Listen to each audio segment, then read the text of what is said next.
फिर से एक बड़ी खबर, जहां साई कैबिनेट में 14 मंत्री के मामले में हाईकोर्ट में मामले में सुनवाई हुई है। इसी तरह का एक मामला सुप्रीम कोर्ट में भी लंबित है। हाईकोर्ट ने कहा है कि इसी तरह का एक मामला सुप्रीम कोर्ट में लंबित है। हरियाणा का मामला दरअसल सुप्रीम कोर्ट में अब तक लंबित है। कोर्ट ने सुप्रीम कोर्ट में लंबित मामले की स्टेटस तलब की है। याचिकाकर्ता ने अब शपथ पत्र पेश किया है, अपने सोशल वर्क का ब्यौरा भी दिया। आगामी सुनवाई 3 हफ्ते बाद तय की गई है। चीफ जस्टिस के डिवीजन में ये सुनवाई हुई। चीफ जस्टिस के डिवीजन बेंच में सुनवाई हुई है। कांग्रेस ने हाईकोर्ट में याचिका लगाई थी, कुछ समाज सेवियों ने भी याचिका लगाई थी। हालांकि हाईकोर्ट ने उनसे उनके काम का ब्यौरा भी मांगा था, जो पेश किया गया है। मंत्रियों की संख्या को दरअसल असंवैधानिक बताया गया है।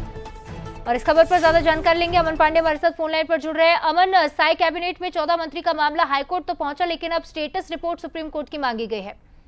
देखिए शिवालिका, छत्तीसगढ़ के संदर्भ में अगर कहें तो ये अभी की सबसे बड़ी खबर है, क्योंकि छत्तीसगढ़ में जो 14 मंत्री बने हैं, अभी जो हाल में मंत्रिमंडल का विस्तार किया गया, उसे चुनौती दी गई थी, इसे असंवैधानिक बताया गया था। क्योंकि नियम के अनुसार 15% ही मंत्री हो सकते हैं और वो संख्या जो है उससे अधिक है 14 की जो संख्या, क्योंकि 13.5 वास्तविक संख्या आती है अगर 90 विधानसभा सीटों के जो प्रतिनिधि उनको देखा जाए तो।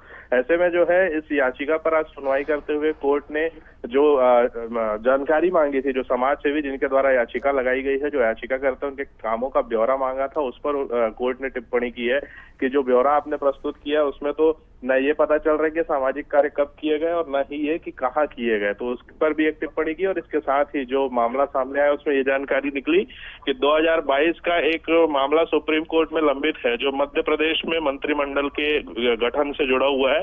तो उसके संदर्भ में जब जानकारी दी गई तो कोर्ट ने उसकी जो अभी वर्तमान स्थिति है उसको भी तलब किया और उसके साथ ही 3 सप्ताह तक जो है सुनवाई को टाल दिया। 3 सप्ताह के बाद इस मामले में जब सुनवाई होगी तब देखना होगा कि आगे क्या कुछ निकल कर निश्चित तौर पर। और स्टेटस रिपोर्ट के आधार पर भी क्या फैसला लिया जा सकता है, अमन?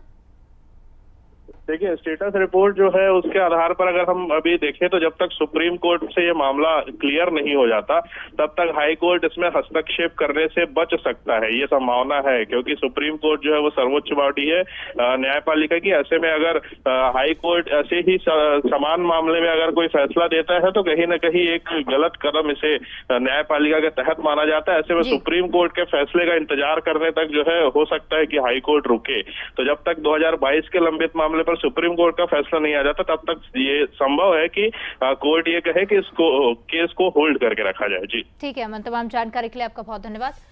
और